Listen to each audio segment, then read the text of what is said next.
Continuing our discussion on facsimile number 1, we're talking about honor.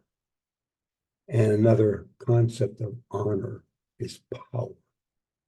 Abraham 4:1-4 in part states, I will redeem all mankind, that not one soul shall be lost, or be without schooling, or lack of health care, or experience hurt feelings, or without a welfare check, food stamps, homeless, without arts, parks, recreation, etc. And surely I will do it.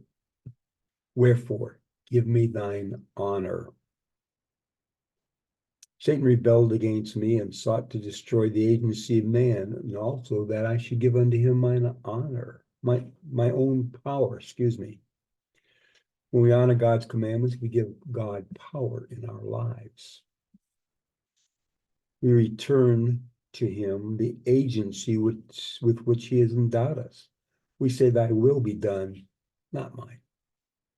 There's an element of love, honor, and trust. We gave God power.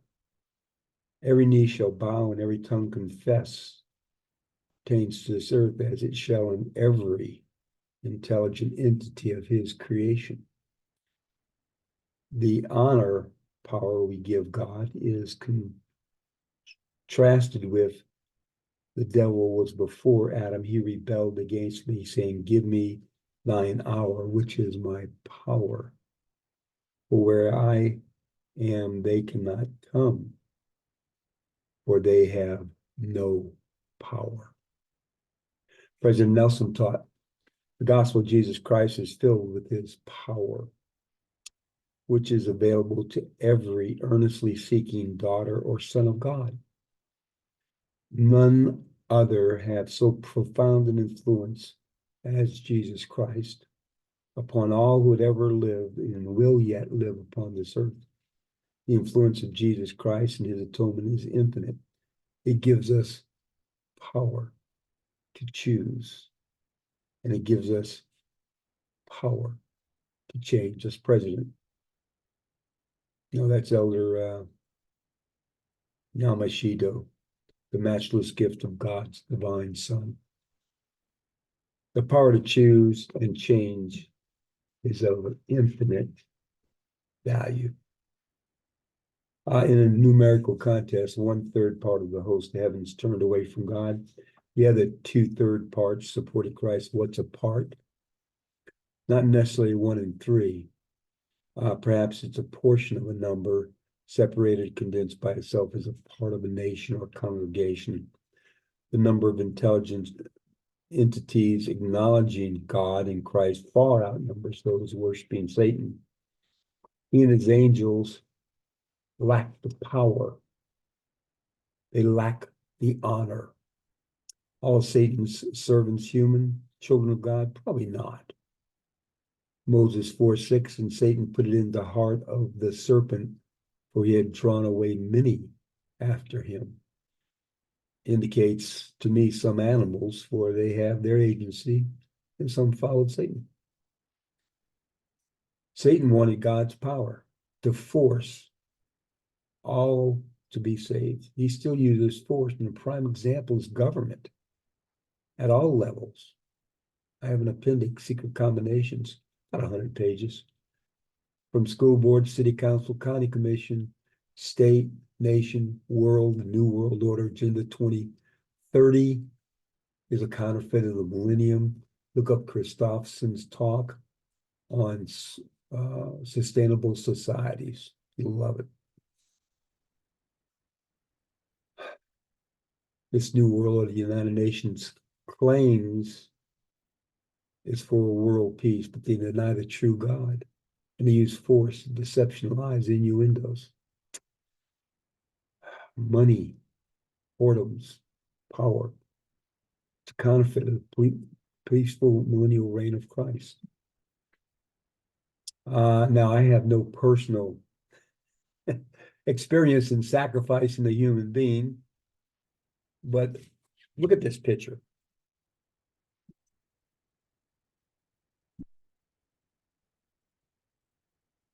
It doesn't seem as though he's tied down very well. In fact, if we turn it vertically,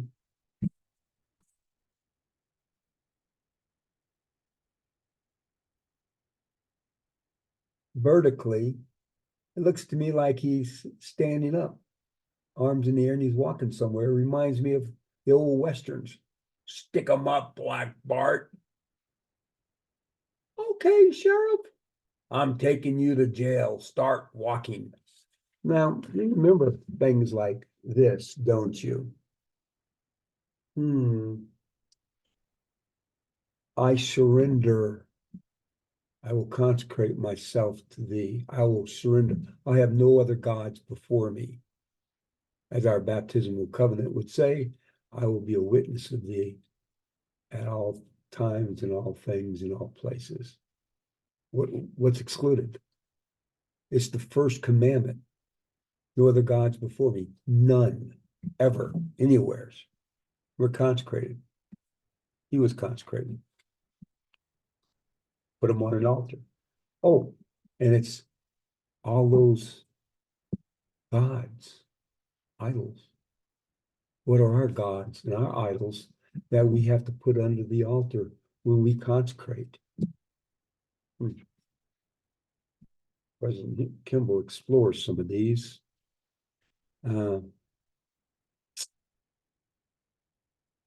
So we're surrendering ourselves. We're not automatons. We have agency. We choose. We choose. We're not slaves. Now listen to this. If most of the information you get comes from social or other media, your ability to hear the whisperings of the Spirit will be diminished. If you are not also seeking the Lord through daily prayer, gospel study, you leave yourself vulnerable to philosophies that may be intriguing, but not true. Even saints who are otherwise faithful can be derailed by the steady beat of Babylon's hand. That's President Nelson. Okay, make time for the Lord, excuse me. It returns to disobedience and false traditions. This is what President Kimball says in Miracle of Forgiveness. Idolatry is one of the most serious sins. Some idols are in physical form, no physical form at all, but are intangible. Many seem to worship on an elemental basis. They live to eat and drink.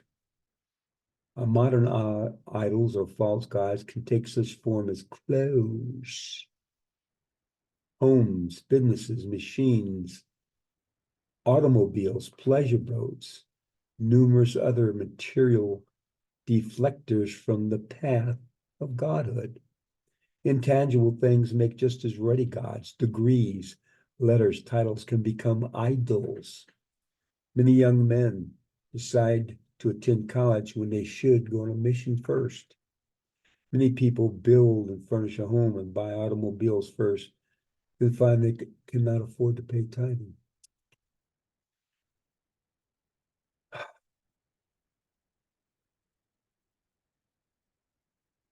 Whom do they worship? Certainly not the Lord of heaven and earth.